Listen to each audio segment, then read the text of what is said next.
అసోం ఎన్నికల వేళ కాంగ్రెస్ పార్టీకి ఊహించని షాక్ తగిలింది. అసోం పీసీసీ మాజీ president Bhupen Kumar Bora Congress party goodbye కొట్టారు. ఈ పరిణామం కాంగ్రెస్ వర్గాలకు షాక్ ఇచ్చింది. దీంతో అసోంలో కాంగ్రెస్ పార్టీ భవిష్యత్పై నీలీడలు కమ్ముకున్నాయి.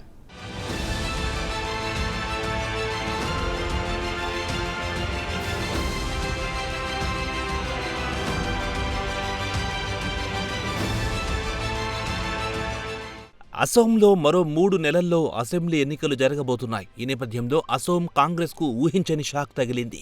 అసోం కాంగ్రెస్ సీనియర్ నేత భూపేన్ కుమార్ బోరా కాంగ్రెస్ పార్టీకి గుడ్ బై కొట్టారు. భూపేన్ కుమార్ బోరా అంటే సాదాసీదా నాయకుడు కాదు. అసోం ప్రదేశ్ కాంగ్రెస్ కమిటీ ప్రెసిడెంట్గా కూడా బోరా పనిచేశారు.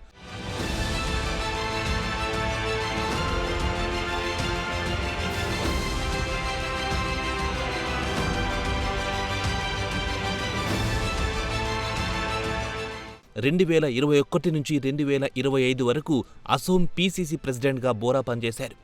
కాగా భూపేన్ కుమార్ బోరా రాజీనామా సంగతి కాంగ్రెస్ పార్టీకి షాక్ ఇచ్చింది.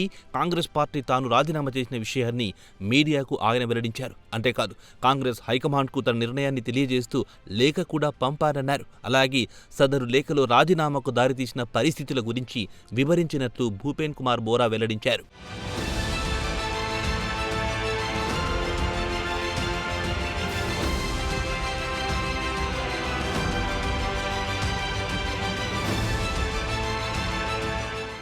కాగా భూపేన్ కుమార్ బోరాకు అసోం కాంగ్రెస్లో గుడ్ విల్ ఉంది. వ్యూహకర్తగా బోరాకు కాంగ్రెస్ వర్గాల్లో మంచి పేరుంది. అంతేకాదు 2 సార్లు ఎమ్మెల్యేగా పనిచేసిన అనుభవం భూపేన్ కుమార్ బోరా స్వంతం. అయితే అసెంబ్లీ ఎన్నికలు తరుముకొస్తున్న నేపథ్యంలో కాంగ్రెస్ పార్టీకి బోరా రాజీనామా చేయడం రాజకీయ వర్గాలను నివ్వెరపరిచింది. కాగా భూపేన్ కుమార్ బోరా రాజీనామాతో కాంగ్రెస్ వర్గాల్లో నిస్తేజం అలుముకుంది.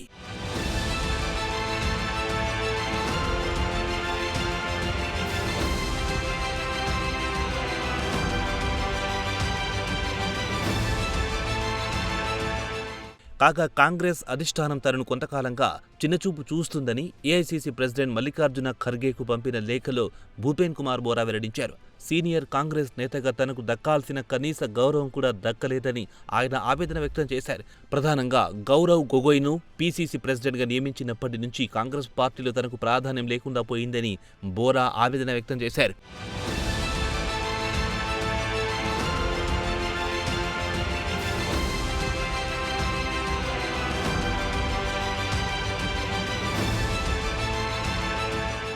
కాంగ్రెస్ పార్టీలో గ్రూపులు సహజం. దేశంలోని అన్ని రాష్ట్రాలలో ఈ గ్రూపుల కల్చర్ కనిపిస్తుంటుంది. అయితే ఎన్నికల వేళ గ్రూపుల కల్చర్ను పక్కన పెట్టి పార్టీ విజయం కోసమే కాంగ్రెస్ నాయకులు పనిచేస్తుంటారు. అయితే అసెంబ్లీ ఎన్నికల వేళ గ్రూపుల కల్చర్కు ప్రాధాన్యం ఇస్తూ బోరా రాజీనామా చేయడం కాంగ్రెస్ వర్గాలకు మింగుడు పడడం లేదు.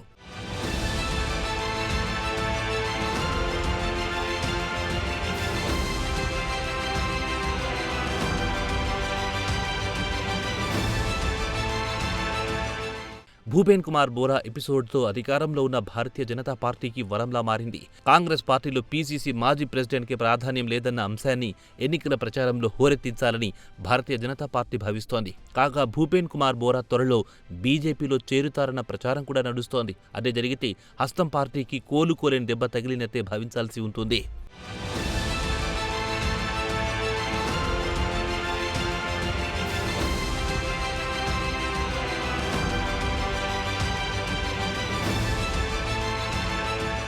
ఇదిలా ఉంటే అసోం ముఖ్యమంత్రి హిమంత్ బిశ్వ శర్మ ఇటీవల చేసిన కొన్ని వ్యాఖ్యలు వివాదాస్పదమయ్యాయి. హిమంత్ బిశ్వ శర్మ ఓ సామాజిక వర్గాన్ని టార్గెట్ చేసుకుని విద్వేషపూరిత వ్యాఖ్యలు చేశారని కాంగ్రెస్ పార్టీ ఆరోపించింది. ఈ ఆరోపణల విషయంలో కీలక పరిణామం చోటు చేసుకుంది. హిమంత్ బిశ్వ శర్మపై ఎఫ్ఐఆర్ నమోదు చేయాలని కోరుతూ దాఖలైన పిటిషన్లు విచారించడానికి సుప్రీంకోర్టు నిరాకరించింది. ఈ పిటిషన్లను గౌహతి హైకోర్టులో వేయాలని సుప్రీంకోర్టు పేర్కొంది. అంతేకాదు సదరు పిటిషన్లపై సాధ్యమైనంత త్వరగా విచారణ జరిపించాలని గౌహతి హైకోర్టును సుప్రీంకోర్టు కోరింది. అంతేకాదు ముఖ్యమంత్రి స్థాయి వ్యక్తిపై ఇటువంటి ఆరోపణలు వచ్చినప్పుడు ముందుగా సంబంధిత హైకోర్టే విచారణ జరపడం సముచితంగా ఉంటుందని సుప్రీంకోర్టు అభిప్రాయపడింది. దీంతో సదరు అంశంపై గౌహతి హైకోర్టు ఎటువంటి నిర్ణయం తీసుకుంటుందోనన్న ఉత్కంఠ నెలకొంది.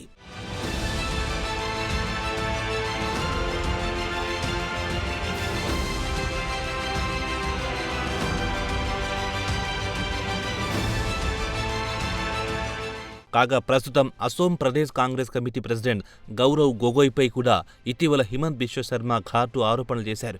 గౌరవ్ గొగోయ్కు పాకిస్తాన్ ఏజెంట్లతో సంబంధాలున్నాయని హిమంత్ బిశ్వ శర్మ ఆరోపించారు. అలాగే గౌరవ్ గొగోయ్ సతీమణి గతంలో పనిచేసిన పాకిస్తాన్ పర్యటనను కూడా హిమంత వివాదంగా చేశారు. ఈ నేపథ్యంలో తనపై అలాగే తన భార్యపై పాక్ పర్యటనపై వచ్చిన ఆరోపణలకు గౌరవ్ గొగోయ్ వివరణ ఇచ్చారు. ఏదేమైనా అసోం కాంగ్రెస్ కు షాక్ ఇచ్చారు భూపేన్ కుమార్ బోరా.